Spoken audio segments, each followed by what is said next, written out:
If you're an e-commerce brand doing over $10 million a year or more, I'm about to show you 3 things your email marketing strategy needs in order to keep on growing at your level. Because after years of helping my clients scale to 8 figures and beyond, including generating over $1.3 million in a single month from emails, I've realized the most important things. Most e-commerce brands at this threshold are leaving serious money on the table without even realizing it. Not because they don't have a solid email program in place, but because they're still using the same system they did at 7 figures, which means they're still using the same strategies, sending the same number of campaigns, and monitoring the same basic metrics. When at $10 million a year, the game is completely different. Your list is bigger, your customers' behavior is more varied, and the difference between a good email program and one that is great isn't just a few $1,000s anymore. It's hundreds of thousands of dollars a month, which means if you're still using the same strategies aimed at smaller brands, you're actively holding back your own growth without even realizing it. That's why I'm about to show you 3 changes you need to make so that you can start consistently generating more revenue and making email a real powerhouse as an 8-figure brand, starting with volume. And the key thing to understand here is that the basics don't change. You're still running the same core flows and campaign structure. Everything just gets multiplied because at this point, your list is bigger than it's ever been before. And so naturally, the range of different subscribers in it are varied, which means you need more campaigns, more split tests,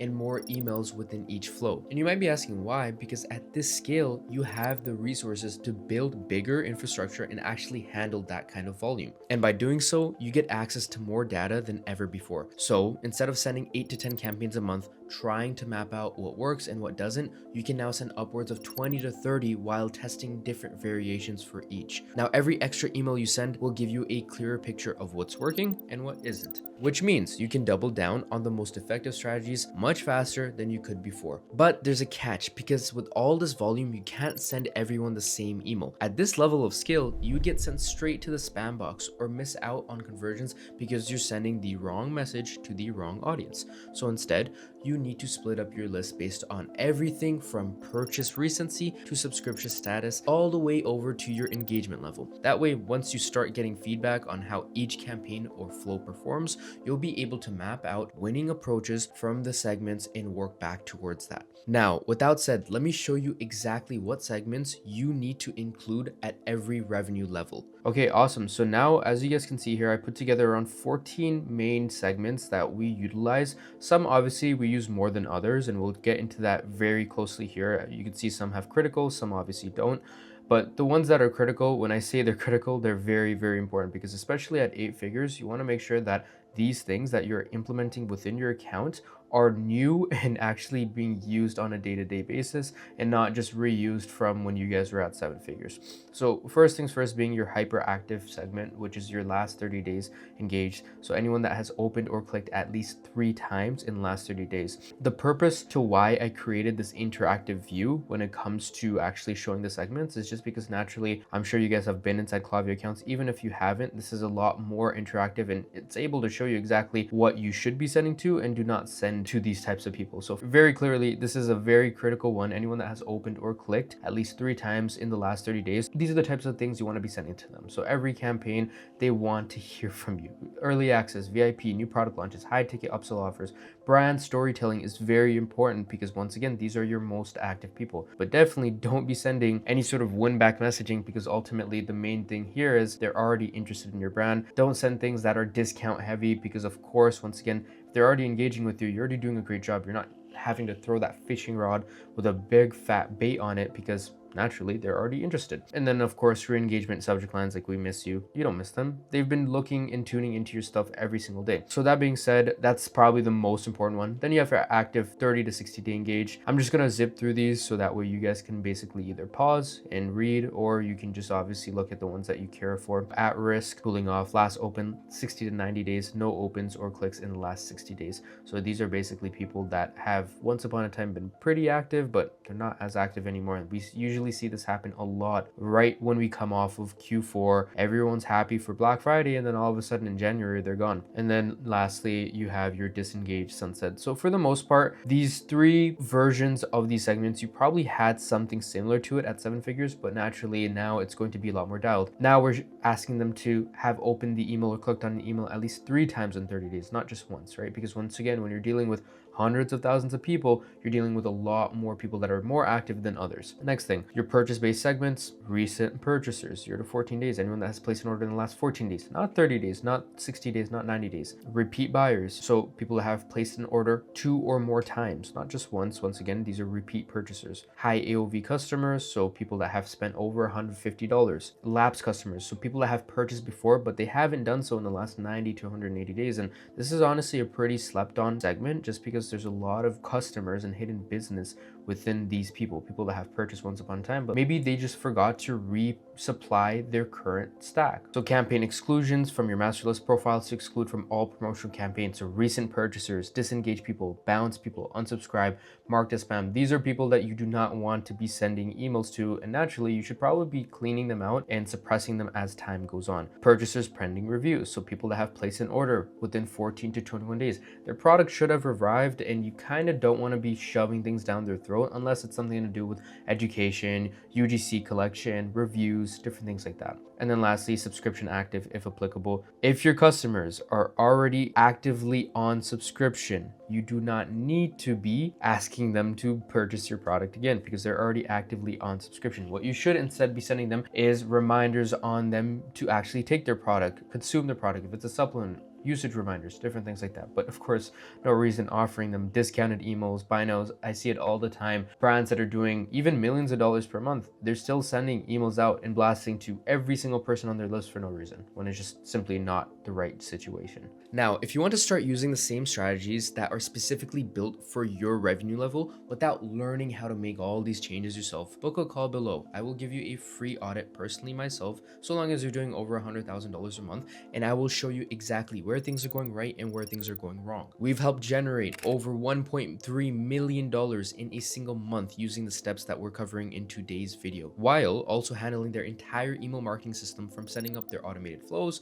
writing and sending out campaigns every single week, and everything in between. So naturally, if you'd like to see if we can do the same for your brand, just click the link below and book a call. So now either way, the next thing that changes is which metrics you are paying attention to. Because sure, the basics are still valid here. You're still tracking things like open rate, click rate, conversion rate, but at $10 million or more, they stop being enough. Because while those three metrics tell you how individual emails are performing, they don't give you any insight into whether your email system is actually helping you grow your business. Which means at this point, you have to start considering data like your LTV, churn, and even your acquisition versus unsubscribe rate as well. Each of these metrics give you more important feedback to guide you in the right way on how you should be running your email marketing. First, your LTV tells you how much a customer is spending across the entire year, not just per order. And at 8 figures, this becomes one of your biggest growth indicators. Next, there's churn rate, which is especially important if you're a subscription brand, because it shows you exactly when your customers are dropping off, which can help you understand why and what you need to change within the business. And finally, there's your acquisition rate versus unsubscribe rate, because when you're sending 20 to 30 campaigns every month, people are going to unsubscribe. It is completely normal and healthy. That's just the reality of operating at your scale, and it's not necessarily a problem. As long as you're acquiring new customers and subscribers faster than you're losing them, that's all that matters. You're in a net positive. These are the 3 most important and advanced metrics you need to keep track of at 8 figures, because ultimately they're the ones that will tell you exactly what's working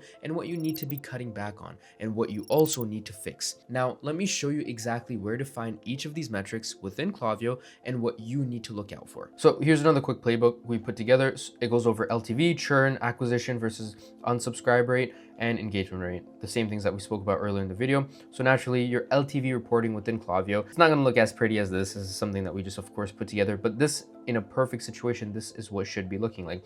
If you sell a product, say for $30 per product, so if one-time purchases $30, then their LTV technically will just be $30. There's no way for you to calculate that, especially if they're not on subscription. You'll only be able to calculate that once they really place their second order, which say they place their second order 3 months later, then you can assume, okay, every 3 months, they'll probably be placing an order with us, but even then you won't know until your third order. This way, if you have subscriptions, you can basically guarantee what that customer LTV is going to be as long as you're factoring your churn, which in this case, for example, say usually people unsubscribe around month 3. You know that if you're selling a product for $30, your LTV out of that customer is going to be $90. Your OTP, if you were to get that, would probably be maybe $60 across 6 months. So having subscription is going to be a smart move for you. So if we just go ahead and take a look at this, this is just a theoretical max of, within a year, you're able to get $360. But of course, there's a possibility of that churn happening in. So 145 might be cut out. So you deduct these two and you'll obviously be left with, hey, maybe they only stayed on for 6 months. So a few things for you to know is not every single customer is going to stay on and purchase a product till the end of time. You will, of course, have churn.